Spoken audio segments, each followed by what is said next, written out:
For many Canadian workers and business owners, the word tariffs has brought a sense of unease over the past year. Higher costs, uncertain contracts, and pressure on familiar industries. Yet in the midst of this tension, a different conversation has quietly begun taking shape in boardrooms, government offices, and innovation hubs across the country. Some analysts and leaders are now asking whether this period of trade friction could ultimately push Canada toward a stronger, more resilient, and more diversified economy. Say once in a generation shift.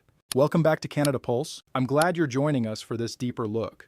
Moments like these deserve careful examination, not just the immediate headlines, but the longer story of how nations adapt when the ground shifts beneath them. Today we explore how Canada is responding to the current tariff challenges and whether this difficult period could become the catalyst for meaningful economic renewal. We'll examine the risks, the realistic opportunities, and what this could mean for communities and families from coast to coast. If you care about Canada's economic future, I think you'll find this valuable. Stick with us. The story begins, as so many do these days, with actions taken in Washington. President Trump's latest round of tariffs has created real pressure on key Canadian export sectors. Autos, steel, aluminum, energy products, and certain agricultural goods have all felt the impact. For a trading nation like Canada, where more than 70% of our exports go to the United States, these measures matter. They affect jobs, provincial revenues, and household budgets in tangible ways. But here's where the Canadian response becomes particularly interesting. Instead of simply reacting defensively, the Carney government, provincial leaders, industry, and the innovation community appear to be using this moment to accelerate long-discussed changes. Diversification of markets, investment in value-added processing, expansion of critical minerals strategy, greater emphasis on domestic supply chain resilience, and a renewed push toward high-productivity sectors where Canada has natural advantages. This isn't wishful thinking. It's a pattern we've seen in other countries facing external pressure. Nations that treat trade shocks as purely negative often struggle. Those that treat them as a call to adapt can sometimes emerge stronger. Canada has done this before, after the 1980s energy shocks, after the FTA and NAFTA transitions, and during the recovery from the 2008 financial crisis. Each time, painful adjustments eventually open new doors. Let's look at some of the areas where opportunity may be emerging. First, critical minerals and the green transition. Canada sits on significant reserves of lithium, nickel, cobalt, copper, and rare earth elements. As the world moves toward electrification, these resources become strategic assets. Tariffs have encouraged faster development of domestic processing capacity rather than simply shipping raw materials south. Companies are exploring battery material plants in Quebec, Ontario, and the prairies. Federal and provincial incentives are being restructured to reward value-added production here at home. Second, advanced manufacturing and technology. The auto sector, long the most integrated with the American economy, is feeling real pain. But that pain is also forcing a faster transition toward electric and autonomous vehicle components, software, and high-value parts where margins are better. Some suppliers are pivoting to aerospace, defense, and medical technology, sectors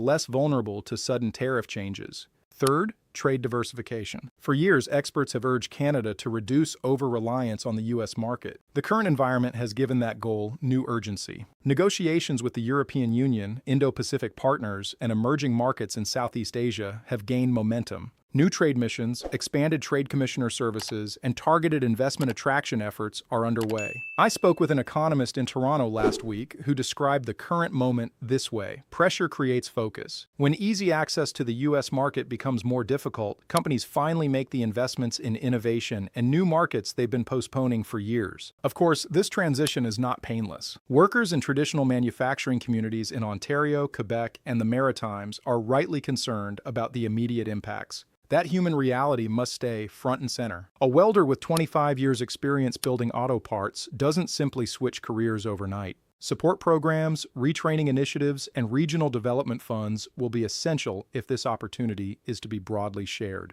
Mark Carney has leaned into this narrative in recent speeches. He speaks about building economic sovereignty and resilience while remaining a reliable trading partner. His background in central banking gives him credibility when discussing the macroeconomic picture. He has emphasized that Canada's strengths, political stability, educated workforce, abundant clean energy, rule of law, and vast natural resources position us well for this next chapter if we act decisively. Let's take a closer look at Saskatchewan and Alberta. These provinces have traditionally relied heavily on energy and potash exports to the United States. While tariffs create short-term challenges, they are also driving investment into upgrading facilities, developing new international customers, and exploring green hydrogen and carbon capture technologies. What begins as a defensive move can evolve into new export strengths. In British Columbia, port infrastructure and LNG projects are gaining renewed attention as Europe and Asia seek reliable, non-Russian energy sources. In Atlantic Canada, offshore energy, aquaculture, and ocean technology are seeing increased interest. Even in sectors facing the heaviest pressure, there are stories of adaptation. One auto parts manufacturer in southern Ontario recently told me they accelerated their investment in lightweight materials and EV components precisely because of tariff uncertainty. They decided the best defense was faster innovation. That kind of thinking is spreading. None of this guarantees success. There are significant risks. If tariffs escalate sharply or remain in place for years, the adjustment costs could be high. Small and medium-sized businesses have less room to maneuver than large corporations.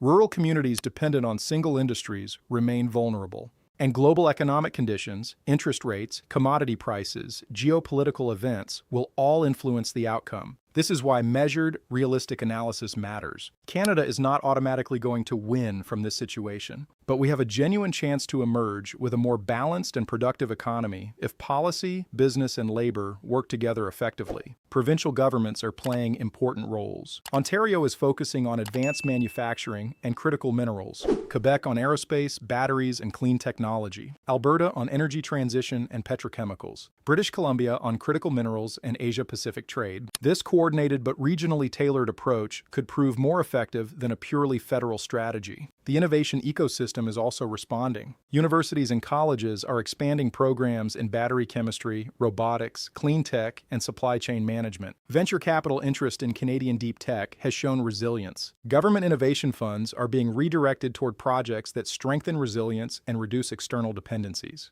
For Canadian workers and families, the practical questions remain. Will there be new jobs? Better jobs? In which communities? How long will the transition take?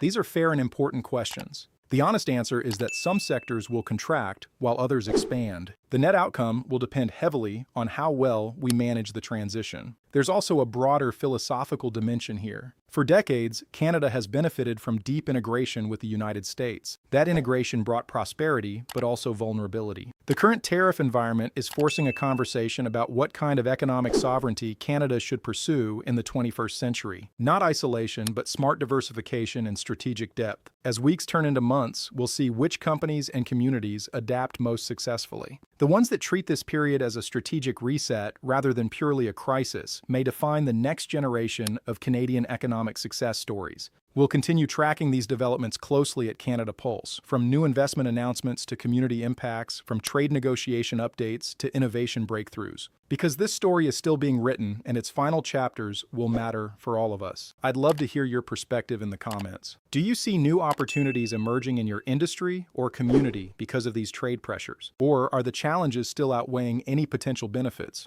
Where do you think Canada should focus its efforts in the coming years? Thank you for spending this time with us. These are complex issues that deserve thoughtful discussion, and we appreciate you being part of that conversation. If you value this kind of in-depth, balanced coverage of Canadian economic and policy matters, I hope you'll consider subscribing and joining our community. We have more important stories coming. Until next time, stay informed and take care.